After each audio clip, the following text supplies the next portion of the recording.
Hi, in this video I'm going to cover the master budget and specifically the sales budget, production budget, and direct materials budgets. I like this graphic because it shows the overall master budget and how all of the budgets are interrelated. We are going to focus on the sales budget, the production budget, and the direct materials budget because those are the ones we cover more in depth in the class, and also they tend to be a little bit more difficult to understand.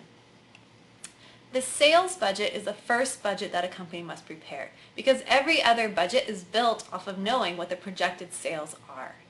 And the sales budget is calculated by taking the expected unit sales for each quarter or each month and multiplying them by the expected sales price. That then determines the total expected sales dollars for the company for the year. The production budget can then be prepared based off of the sales budget. The production budget focuses on finished goods units, meaning the number of units you need to have ready in order to meet those sales goals. You need to have units available to sell to the customers. Here is our formula for calculating the required production units, and when you go through the formula, you end up with a budget that looks something like this. Next, you prepare the direct materials budget.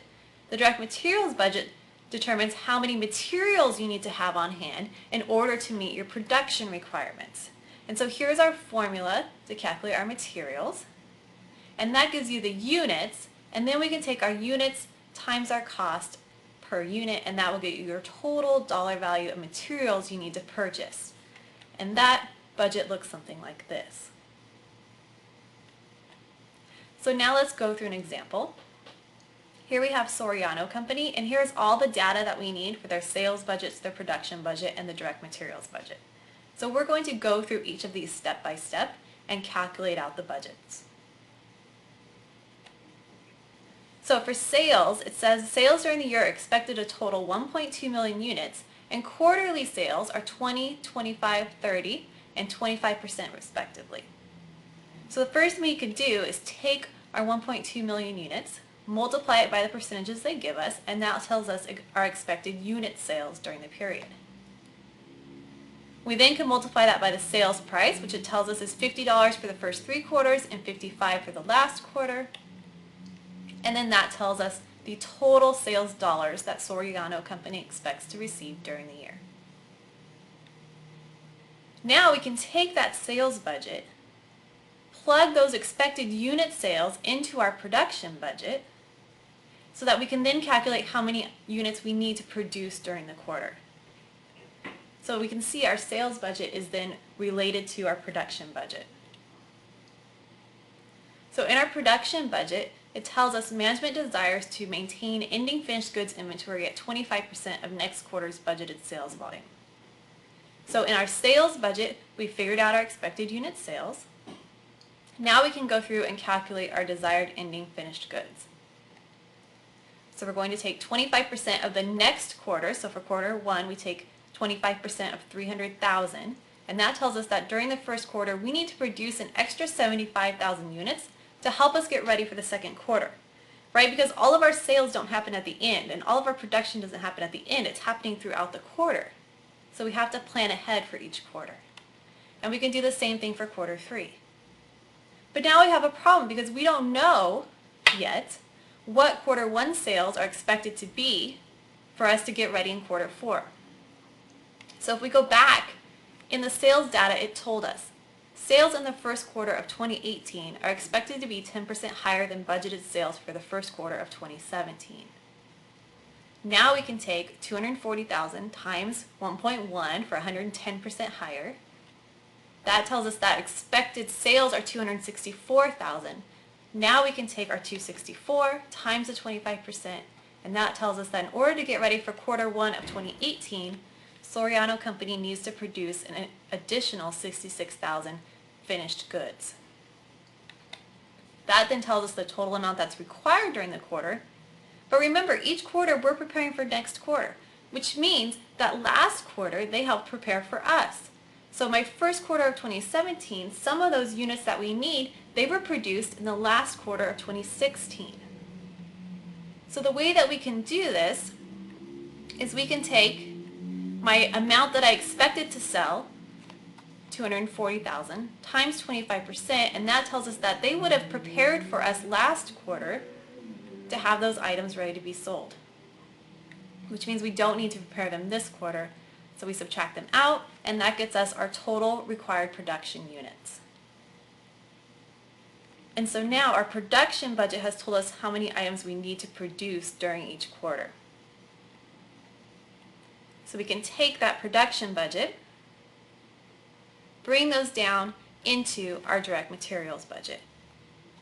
And we can see that they're just flowing down from the first budget into the second budget. Now let's go through the full direct materials budget. Again, we know our units to be produced because that's what we calculated in our production budget. And now we can read, and it says each unit requires 3 pounds of raw materials at a cost of $5 per pound. So if we're going to produce 255,000 units during the period, the materials we need is going to be 3 times that amount. And so now we know our pounds needed for production during each quarter. Then it tells us management desires to maintain raw materials inventories at 5% of next quarter's production requirements. So we have a different rule for our materials than we did for our ending inventory in our production budget. So to calculate our desired ending direct materials, we're going to take next quarter's required production times 5% and plug those in. Now again, we end up with a problem at quarter 4 because we need to know quarter 1 of 2018. Well, in this case, they just told us, assume the production requirements for the first quarter of 2018 are 810,000 pounds. So we can take that, multiply it by 5%, and then we know that in the fourth quarter they need to buy an additional 40,500 pounds of materials. So now we know the total materials required during each quarter. But again, each quarter we're preparing for the next quarter, which means last quarter they prepared for us.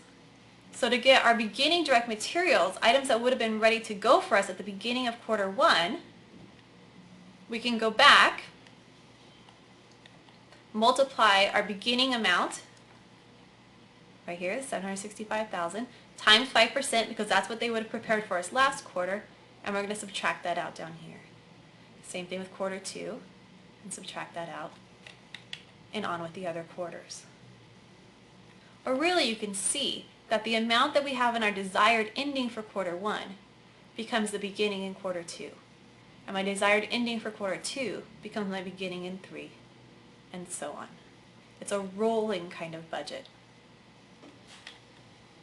Now that we've taken out our beginning direct materials, we know how much needs to be purchased during the period.